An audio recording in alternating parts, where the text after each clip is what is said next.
കഴിഞ്ഞ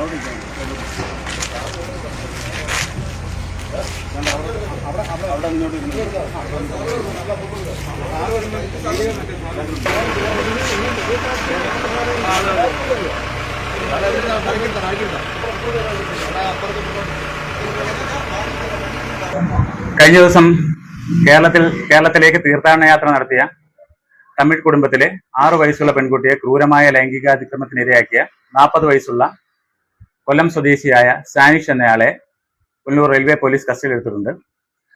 തുടർന്നുള്ള നിയമ നടപടികൾക്ക് ശേഷം ഇയാളെ മജിസ്ട്രേറ്റിന് മുന്നിൽ ഹാജരാക്കി റിമാൻഡ് ചെയ്തിട്ടുണ്ട്. ഇവർ തെങ്കാശിയിൽ നിന്ന് കേരളത്തിലേക്ക് എടത്തുവ പള്ളിയിലേക്ക് തീർത്ഥാടന യാത്രയ്ക്ക് വന്നതാണ്. തുടർന്ന് തിരിച്ച് തിരുവല്ലയിൽ നിന്ന് തെങ്കാശിയിലേക്ക് യാത്ര ചെയ്യുകയായിരുന്നു. പാൽരുവി എക്സ്പ്രസിലായിരുന്നു. വെളുപ്പിന് 1:30-ക്കായിരുന്നു ഈ സംഭവം നടക്കുന്നത്. കുട്ടി ജനറൽ കമ്പാർട്ട്മെന്റിലായിരുന്നു.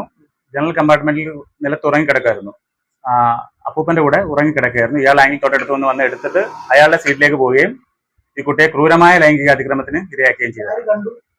ഇത് തൊട്ടടുത്ത സീറ്റിൽ യാത്ര ചെയ്തിരുന്ന ഒരു സ്ത്രീ കണ്ടു. അവർ അത് ചിത്രീകരിക്കുകയും ചെയ്തിട്ടുണ്ടായിരുന്നു.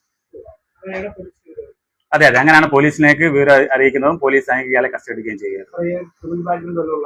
തീർച്ചയായിട്ടും ഇയാൾക്കാണെങ്കിൽ നേരത്തെയും 3 കേസുകളുണ്ട്. അല്ലല്ല, നമുക്ക് ഇതിലോട്ടും രജിസ്റ്റർ ഉള്ള കേസുകളെല്ലാം ഹർട്ട് കേസുകളാണ്.